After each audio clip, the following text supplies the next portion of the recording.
"Grandmother, run now," he whispered with tears in his eyes, while everyone applauded at the altar. Asterisk. What seemed like a fairy tale was in fact a plan to destroy my daughter from the inside out. Asterisk. The groom had lied about everything: name, past intentions, and even about his love. Asterisk.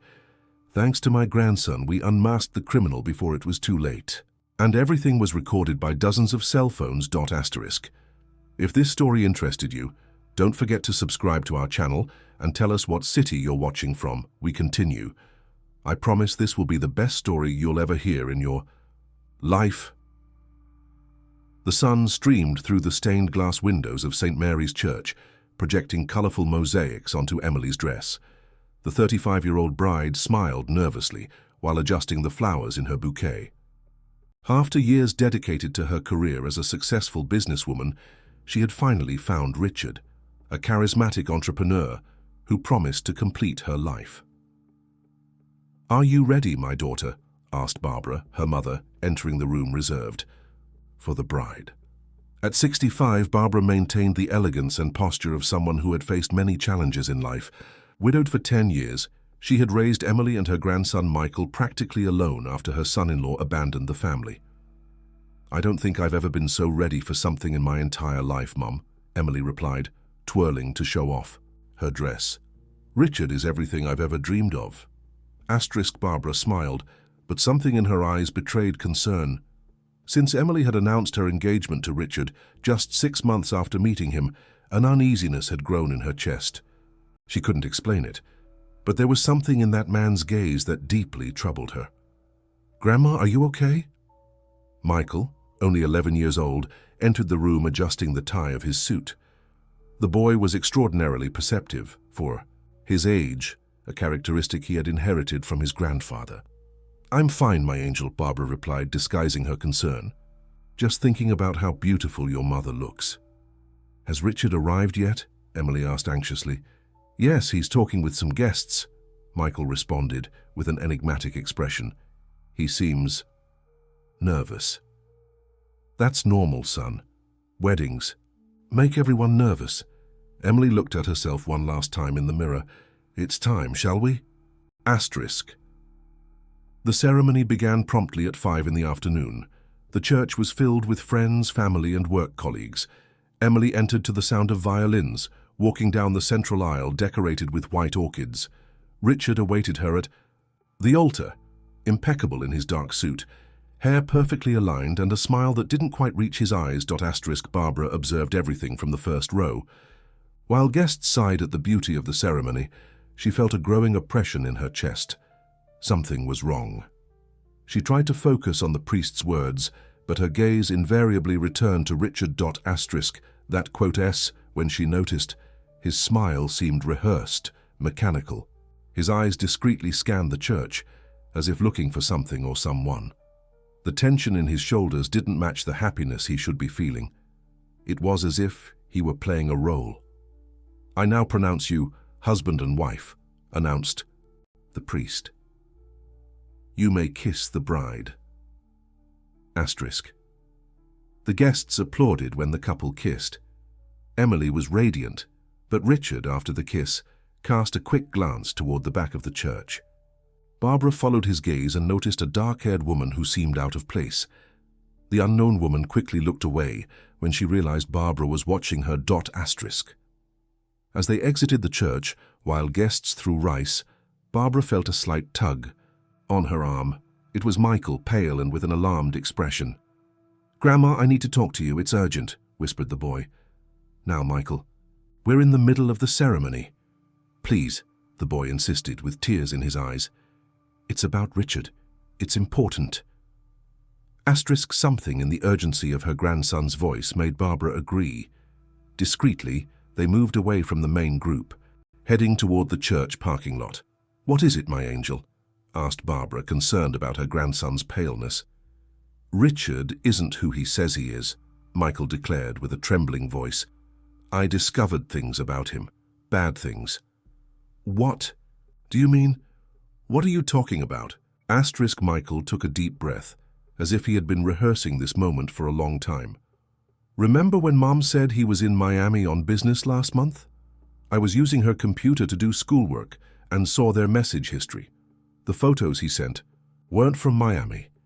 I researched them. They were images from the internet from a completely different place. He was lying. Barbara felt a chill run down her spine. Perhaps it was just a mistake, Michael. That doesn't mean... There's more, the boy interrupted. I started paying attention to his phone conversations when he would visit us. He talked about transfers, about papers Mom needed to sign after the wedding.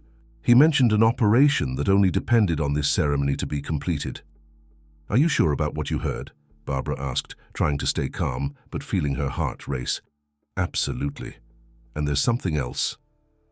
Michael hesitated. Last week, while he was in the shower, his phone received a message. It was from someone named Mark asking if everything was ready for another successful conquest. Grandma, I think Mom isn't the first. Before Barbara could process that information, her cell phone vibrated.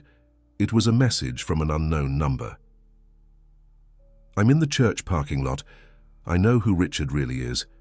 If you want to protect your daughter, come meet me now. Last row of cars. Barbara showed the message to Michael. It could be a trap, the boy warned. Or it could be our only chance to discover the truth before it's too late, Barbara replied. Determined. Together, they walked to the back of the parking lot. Near a black car stood a woman of about 40. She was the same one Barbara had noticed in the church. My name is Samantha, the woman said as they approached, and I know exactly what Richard is doing to your daughter, because he did the same thing to me 2 years ago. Samantha's face carried marks of suffering that went beyond the surface. Her eyes conveyed deep pain, but also determination. What are you talking about? Asked Barbara, trying to maintain her composure. The man your daughter just married isn't called Richard. His real name is Andrew Myers, and he specializes in winning over wealthy women before taking everything they have. Samantha opened a folder she was carrying. Inside were documents, photos, and what appeared to be a newspaper clipping. He met me when I was vulnerable after my divorce. In less than a year, we were married. In 18 months, he had transferred half of my assets to ghost accounts and disappeared. When I finally managed to track him down, I discovered I wasn't the first, nor would I be the last. Barbara picked up one of the photos. It clearly showed Richard or Andrew embracing Samantha in front of a beach house. He always follows the same pattern, Samantha continued. Successful women, usually with some recent emotional fragility, intense and quick relationship, hasty marriage, and then the pressure for transfers changes to wills, property sales begins. Michael tugged at his grandmother's dress sleeve. Grandma, the documents I found, they were about Mom's properties, the properties Grandpa left her. Samantha nodded. That's how he operates. Your daughter's assets are probably the target this time. Why should we believe you? Questioned Barbara, although her instinct told her this woman was speaking the truth. Because I'm not the only one, Samantha replied, pointing to 3 cars approaching. There are several of us, and today, finally, we're going to prevent him from destroying another life. From the cars emerged 4 other women, all with determined expressions, and lastly, a tall man in a discreet suit who identified himself as Detective James from the FBI. We've been investigating Andrew Myers for over a year, explained the detective.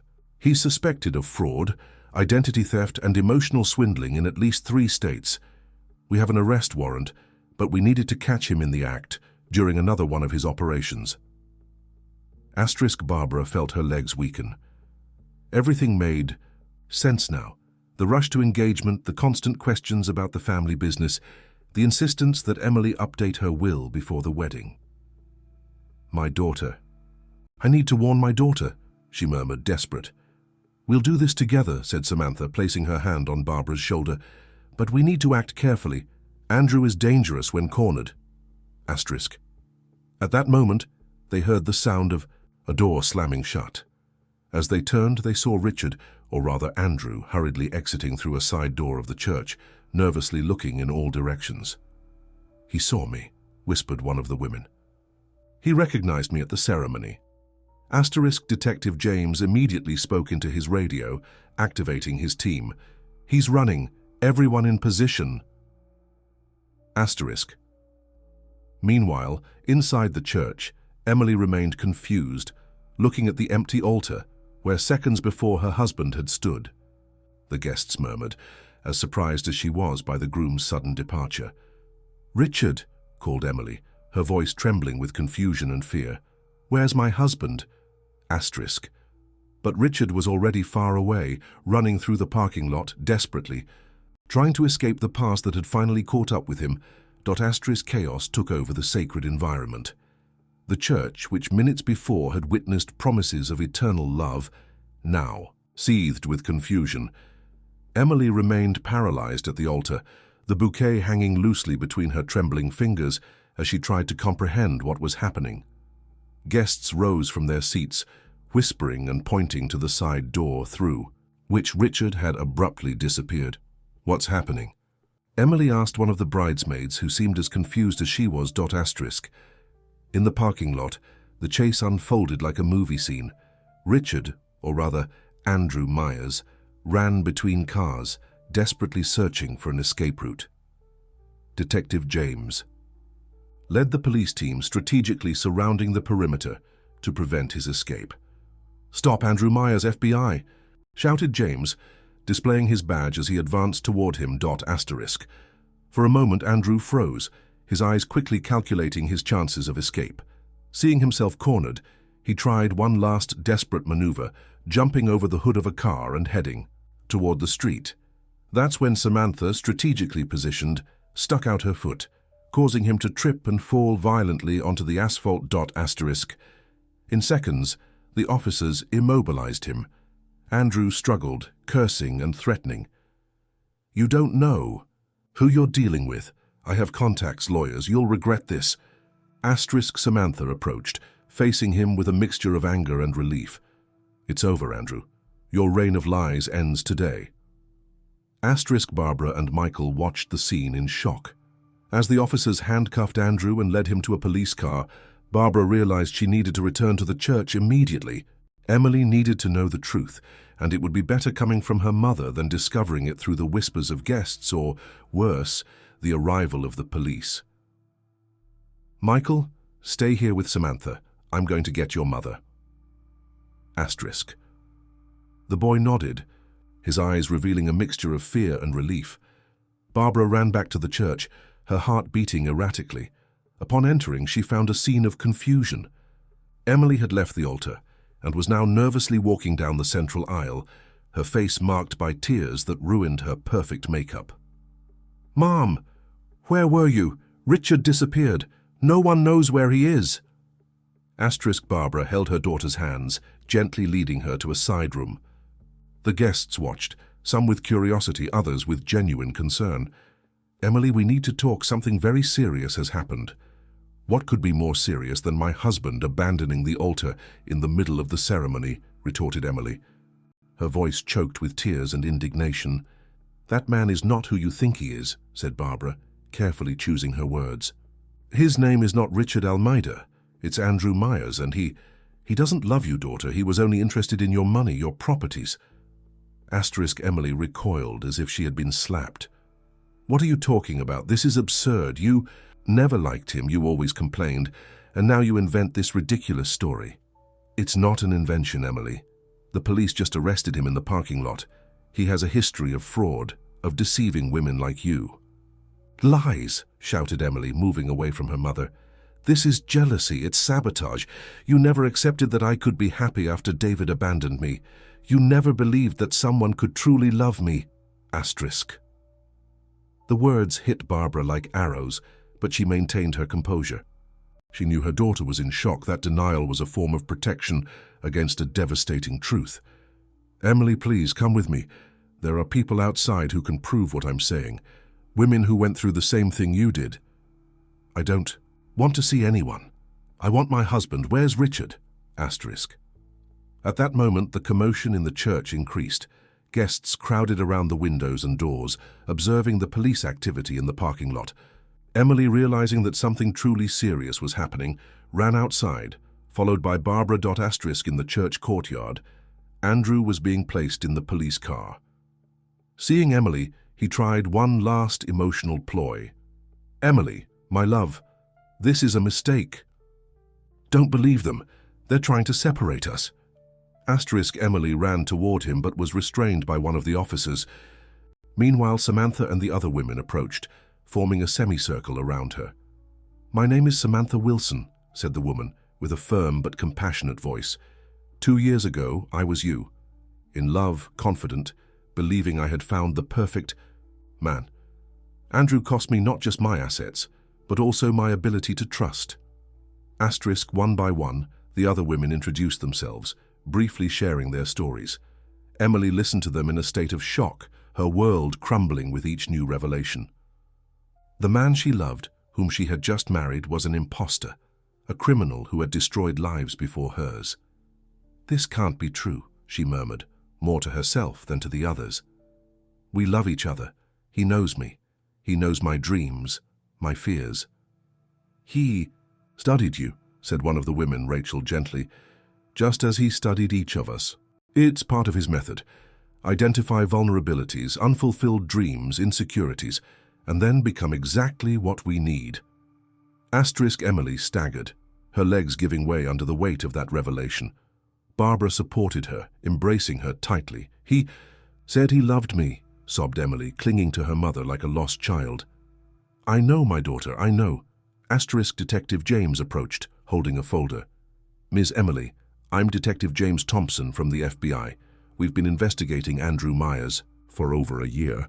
He's suspected of emotional swindling and financial fraud in at least 3 states. Emily looked up, wiping away her tears. How did you discover?" "It was your son," answered the detective. "Michael had been observing suspicious behaviors and gathered evidence that corroborated our investigation." Emily looked around, searching for her son. "Michael, where is my son?" The boy approached timidly, his eyes reflecting fear of being reprimanded. "Here, Mom." Emily stared at him for a long moment, then opened her arms. Michael ran into the embrace, burying his face in his mother's wedding dress. "I tried to warn you," murmured the boy, "but you were so happy. And he always said I was just a jealous boy, that I didn't want to share my mom with anyone." Emily felt her heart break even more. Andrew had manipulated not just her, but also her son, deliberately, isolating him. "Forgive me, my love," she whispered, kissing her son's forehead. "I should have listened to you." As mother and son reconciled, the guests began to leave the church, many embarrassed, others shocked, some even discreetly filming with their cell phones. The scandal would be inevitable.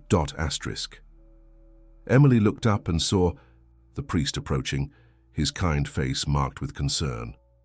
"My daughter, I'm sorry for what happened. If there's anything I can do—" "The marriage," interrupted Emily, suddenly alert. "Is it valid? Legally, I mean." "Technically, yes," replied Detective James. "But given the circumstances, it will be annulled without difficulties. And considering that he used a false identity, there are solid grounds for immediate invalidation." Emily nodded, a small relief amid the chaos. "What happens now?" she asked, looking at the women who had experienced the same trauma. "Now," said Samantha, "you begin to rebuild your life. It won't be easy, but you're not alone."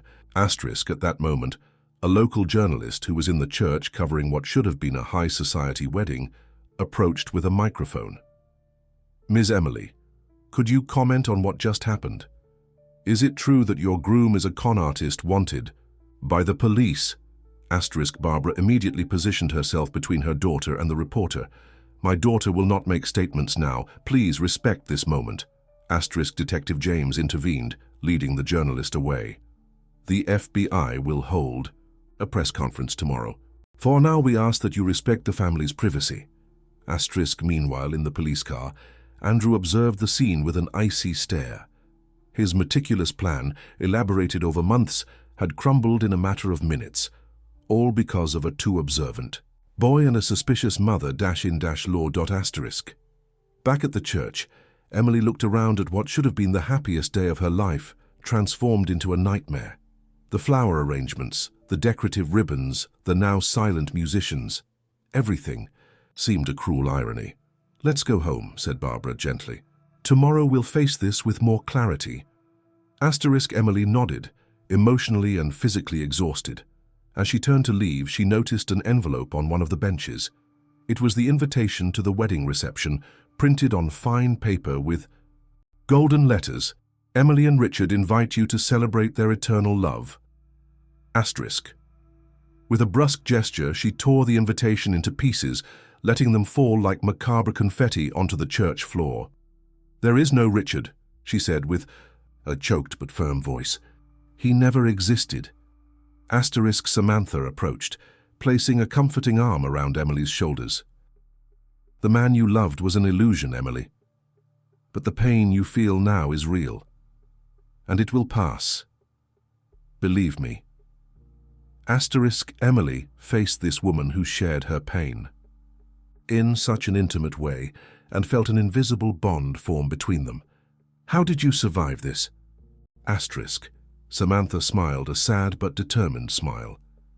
"One day at a time and with help," she gestured to the other women. "We formed a support group. We meet weekly, share our stories, help each other overcome. You're welcome to join us." Emily felt a spark of hope amid her despair. Perhaps there was a path forward, beyond the darkness that now enveloped her. "Thank you," she whispered, squeezing Samantha's hand. Together, Emily, Michael and Barbara left the church, followed by Samantha and the other women. On the horizon, the sun was beginning to set, tinting the sky red and gold, a dramatic ending to a day that had begun with so many promises. In the car, on the way home, Emily remained silent, her gaze lost in the landscape passing by the window. Michael had fallen asleep in the back seat, exhausted by the day's stress. Barbara drove, casting concerned glances at her daughter. "He will pay for what he did," said Barbara, finally breaking the silence. "Justice will be done." Emily turned slowly to her mother, her eyes reflecting not just pain, but also a nascent determination. "It's not just about justice, Mom. It's about starting over, about trusting again in myself, first of all." Barbara nodded, proud of the strength she saw awakening in her daughter, even amid the devastation. "You're stronger than you think, Emily.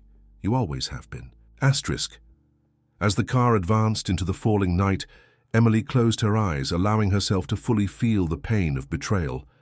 But beneath the surface of suffering, a certainty began to form. This would not be the end of her story, just the painful conclusion of a chapter. The news spread like wildfire. The next morning, all the local newspapers featured sensational headlines: "Love Con, artist arrested during wedding ceremony. Bride abandoned at the altar discovers fraud network." Social media buzzed with amateur videos of Andrew's arrest, some recorded by the wedding guests themselves. Emily awoke after a turbulent night, marked by nightmares and moments of insomnia. Opening her eyes, for a second, she expected to find everything in order. Perhaps it had all been just a terrible dream, but reality hit her with renewed force when she saw her wedding dress thrown over a chair, crumpled and stained with tears. Her cell phone wouldn't stop ringing. Concerned. Friends, curious colleagues, journalists eager for an exclusive statement. Emily ignored them all. She wasn't ready to face the world yet. She went down the stairs of her mother's house where she had spent the night. Michael was in the kitchen, preparing toast. Seeing his mother, he ran to hug her. "Good morning, Mom," he said, with a cautious smile. "I made breakfast."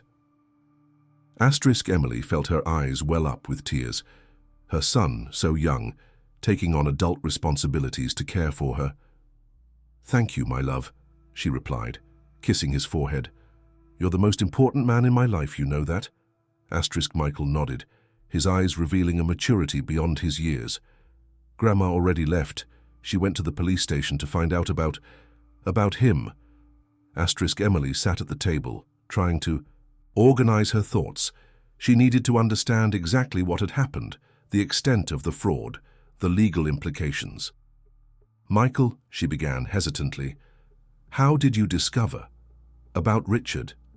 I mean, Andrew." Asterisk. The boy sat across from her, his small hands nervously playing with a napkin. At first they were just impressions. He never looked me in the eyes when he talked to me, and he always tried to separate you from Grandma and me, suggesting trips just for the two of you, saying I was too attached to you. Asterisk Emily felt a tightness in her chest. How had she not noticed these manipulations? "Then," continued Michael, "I started to notice inconsistencies. That time he said he was in Miami, but the photos he sent, I researched them on the internet and found the same images on travel websites. They weren't photos of him." "Why didn't you tell me?" asked Emily, without accusation in her voice, just genuine curiosity. "I tried," Michael replied, his eyes downcast. "Several times, but you were so happy, Mom, and when I mentioned anything you said I was jealous, that I needed to give him a chance." He paused, swallowing hard. "And he called me aside once. He said if I continued making up stories, you would get so upset that you might send me to boarding school." Asterisk Emily felt like she had been punched in the stomach. Andrew's manipulation had been even deeper and crueler than she had imagined. "My son," she said, holding Michael's hands in hers, "forgive me. I should have listened to you. I promise I'll never ignore what you have to say again." Asterisk. The house phone rang, interrupting the moment. Emily answered reluctantly. "Emily, it's Samantha." "Oh, hello," Emily replied, surprised to hear that voice, which the day before had been a lifeline amid the chaos. "I'm calling to see how you're doing, and to personally invite you to our group meeting tonight. I think it would be good for you." Asterisk Emily hesitated. The idea of leaving the house, of facing curious or worse pitying looks, seemed unbearable, but at the same time, she felt a visceral need to understand what had happened, to know that she wasn't alone in this devastating experience. "Thank you, Samantha. I think I'll accept your invitation." Asterisk. After hanging up, Emily remained silent for a long moment. Then, with a determination that surprised even herself, she headed to her room. It was time to start cleaning up the wreckage of her life. Asterisk. The first thing she did was gather all the photos of Richard, no Andrew, and put them in a box, not to destroy but to keep as a reminder of a painful lesson. Next, she examined the wedding gifts that had already been delivered. She decided she would return them, with a thank you note and a brief explanation. Asterisk.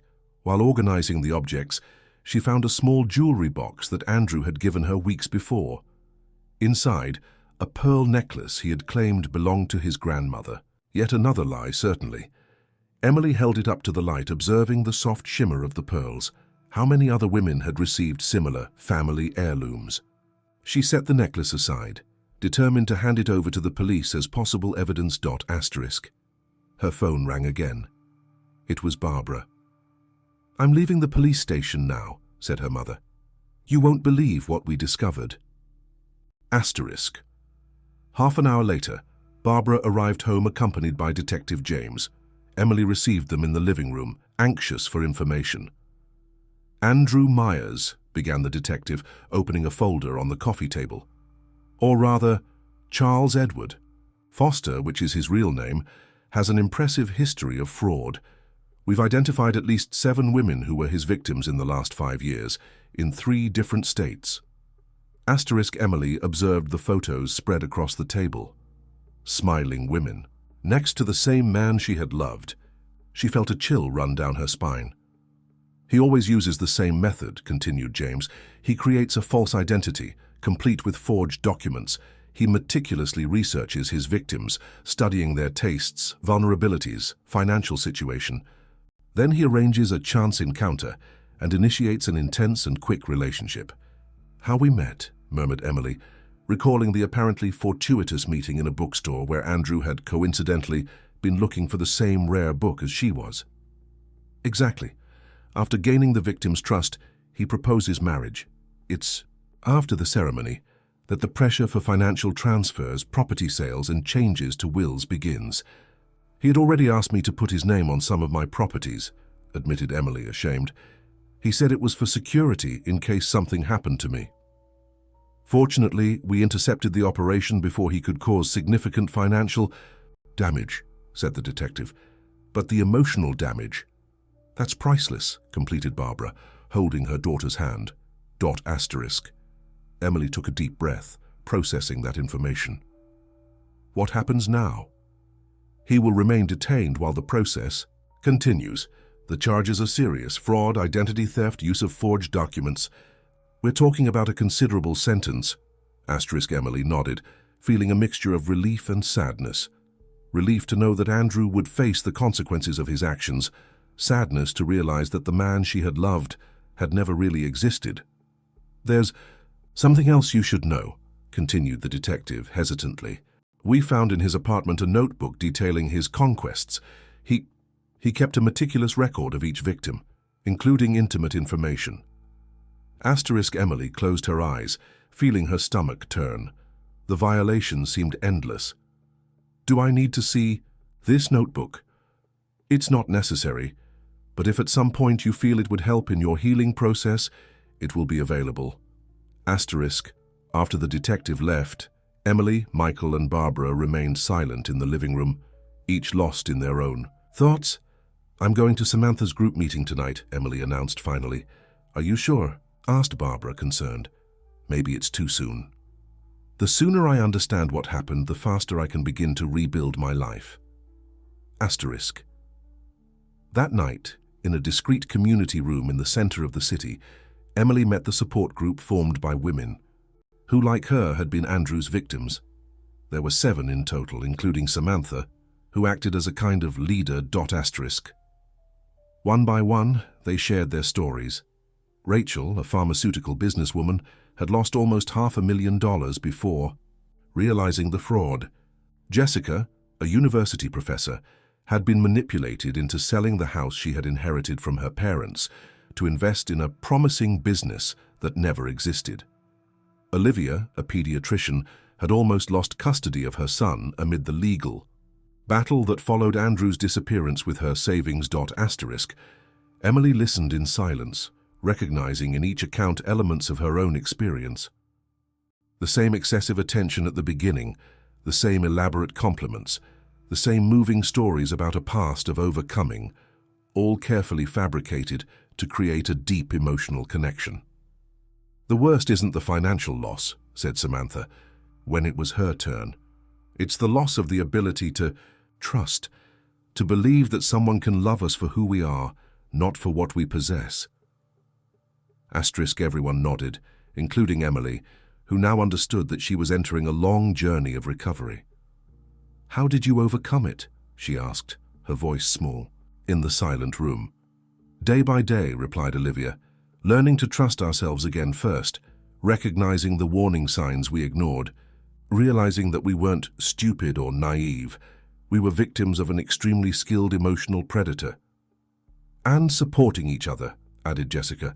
This group saved my life, literally. I was on the edge of the abyss when Samantha found me. Emily felt a wave of gratitude for these women who, without knowing her, offered her a safe space to heal her wounds. Thank you for receiving me, she said, with a choked voice. I'm still trying to understand how I didn't notice, how I could have been so blind. Andrew is a functional psychopath, explained Samantha, a master of emotional manipulation. He meticulously studies his victims before approaching. He knows exactly which buttons to press, which wounds to touch, which needs to satisfy. And how did you find him? How did you know about me? After my experience, Samantha replied, I began to track him. I hired a private investigator who monitored his online activities.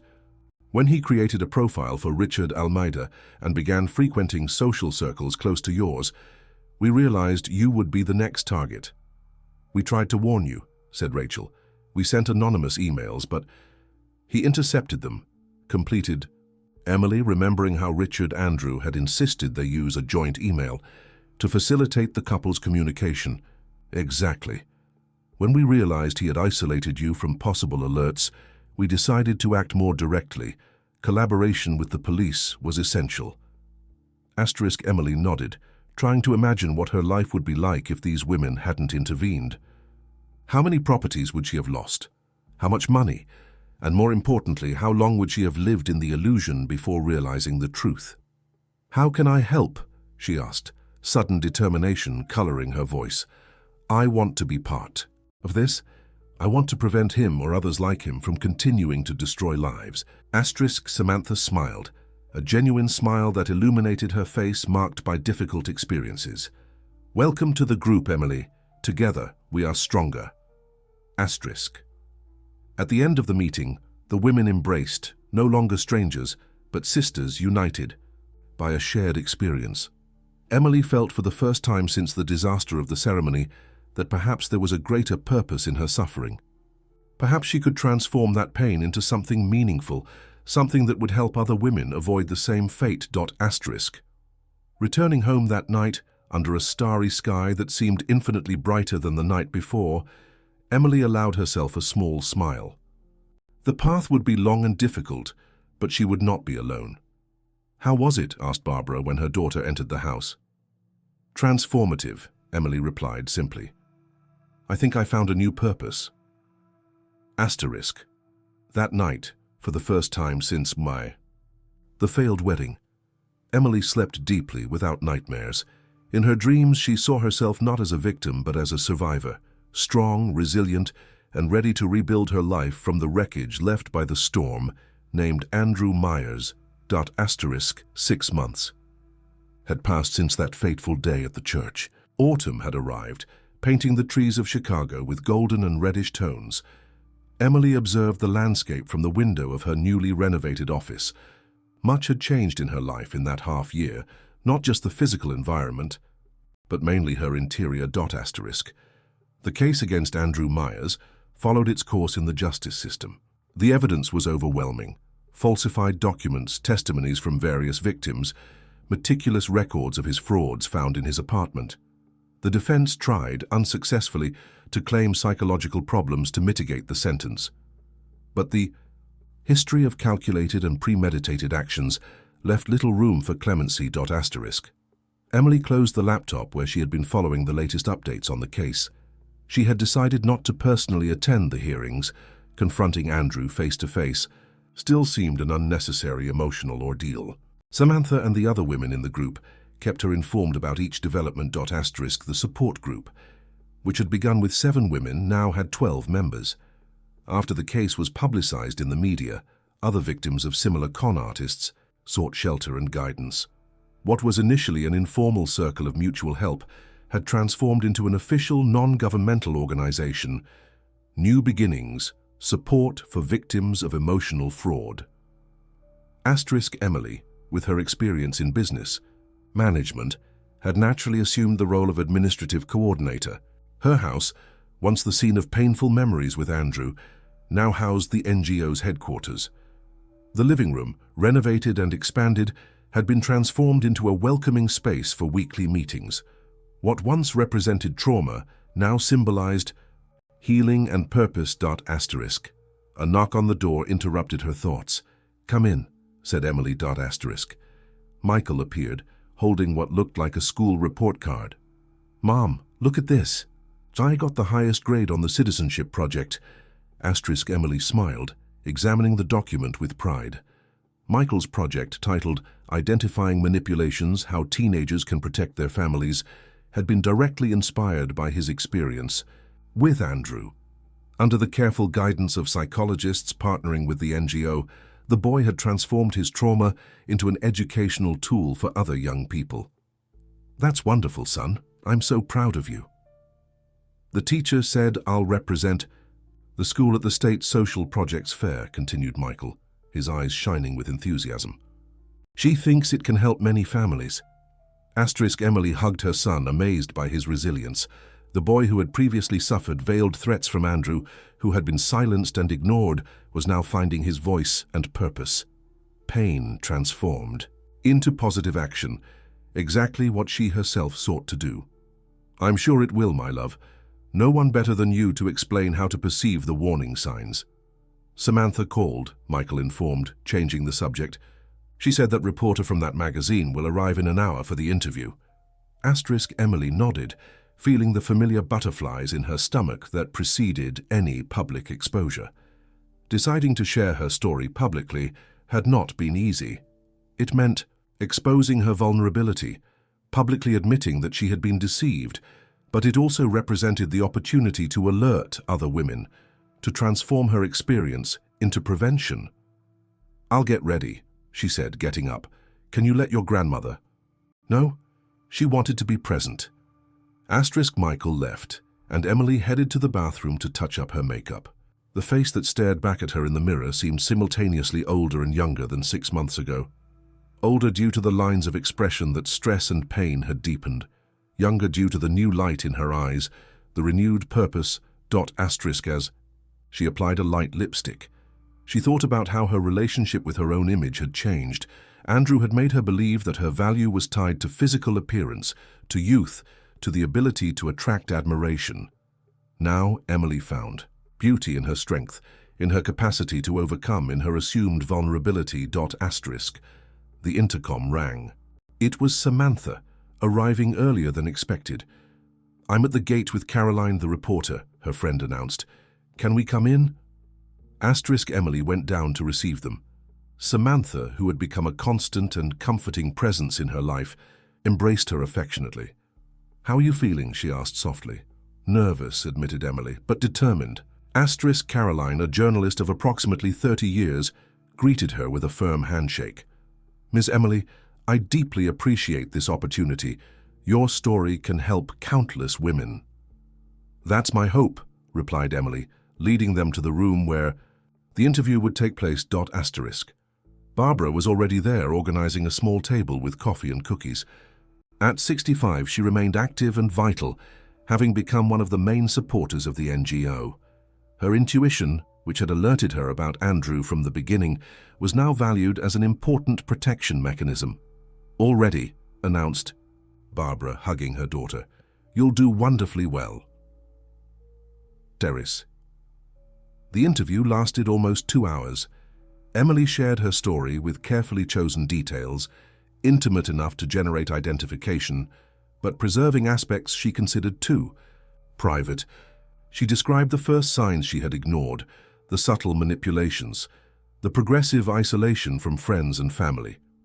"The hardest thing to admit," she confessed, "was that I allowed it to happen.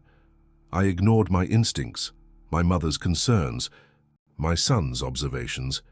I wanted so badly to believe that I had found perfect love that I became an unwitting accomplice to my own manipulation." "Blaming the victim is precisely what benefits predators like Andrew," intervened Samantha. "Our organization works precisely to deconstruct this narrative. It's not naive or desperate women who fall for emotional scams. They're normal people, facing extremely skilled criminals. The reporter nodded, taking detailed notes. "How has the recovery process been?" she asked Emily. "Continuous," Emily replied, after a moment of reflection. "There are good days and bad days. Moments when I feel strong and determined, others when anger and shame return. But each passing day, each woman we help, each lecture we give, all of this strengthens me, gives meaning to what I experienced." "And what about new relationships? Can you imagine trusting someone again?" Emily smiled, a genuine smile that illuminated her face. "For a long time, I thought not. That the capacity to love and trust had been permanently damaged in me, but recently—" She paused, looking at Samantha, who nodded encouragingly. "Recently I met someone. We're approaching each other slowly with great caution and transparency."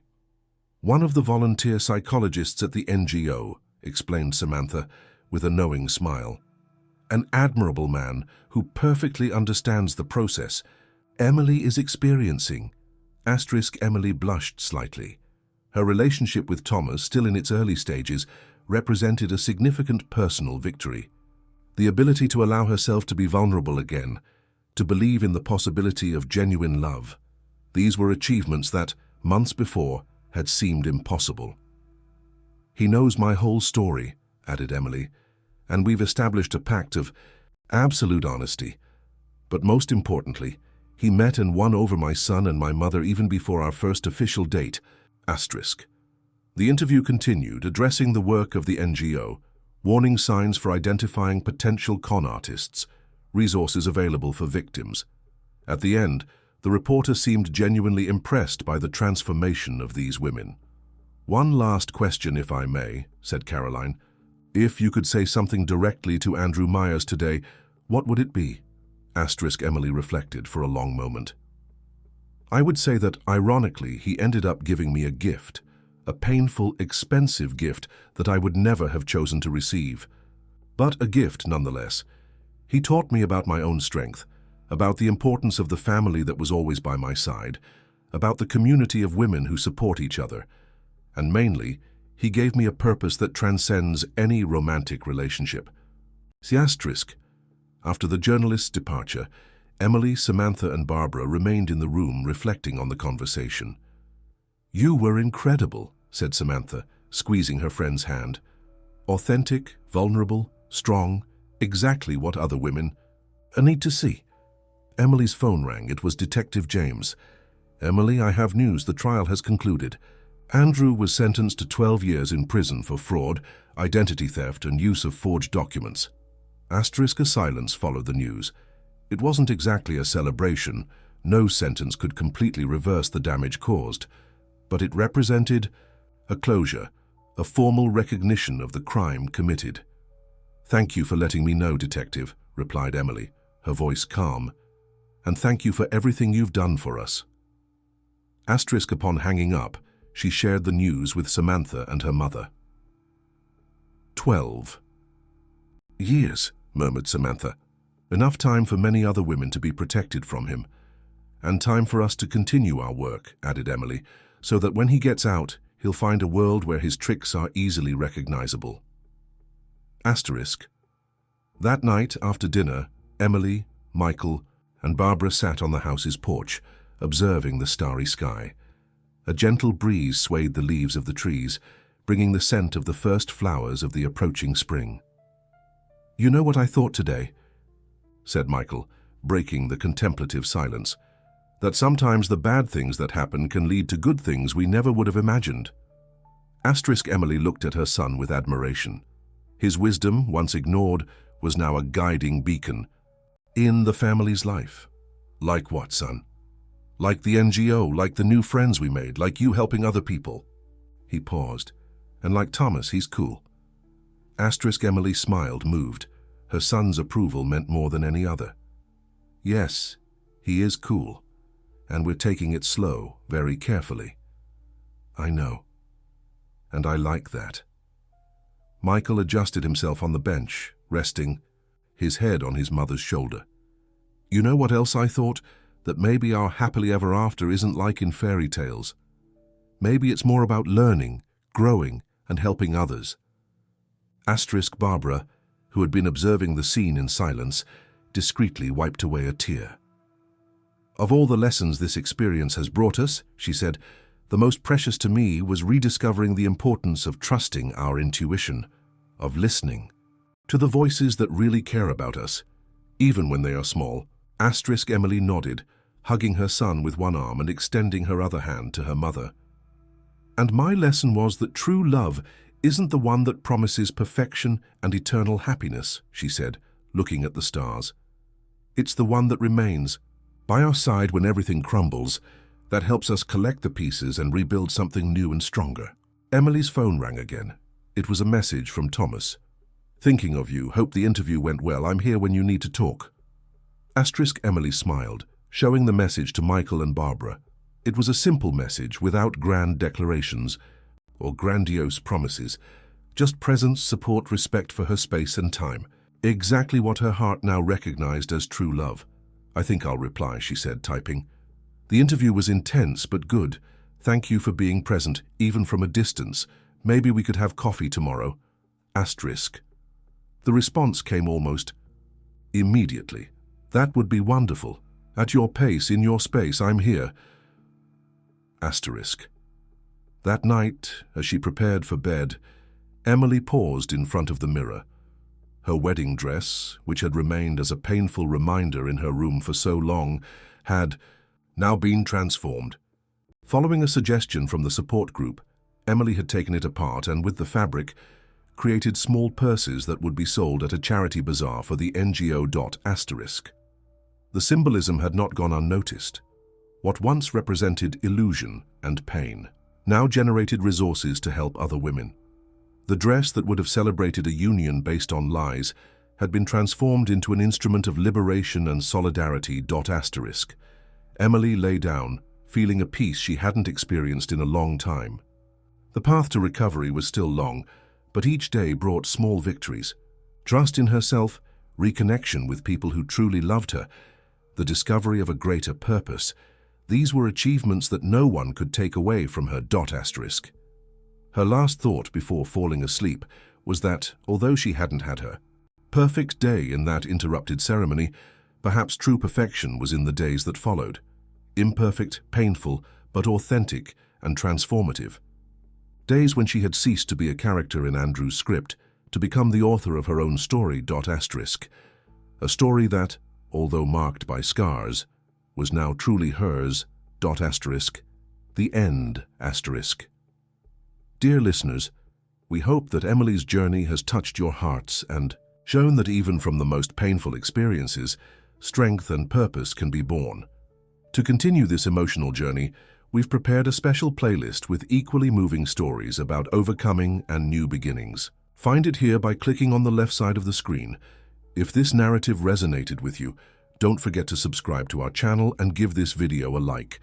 Daily, we bring unique stories that explore the complexity of life and the power of human resilience. We await you in the comments to share your impressions of Emily's transformation and how she found her true, perfect day, not in a fraudulent marriage.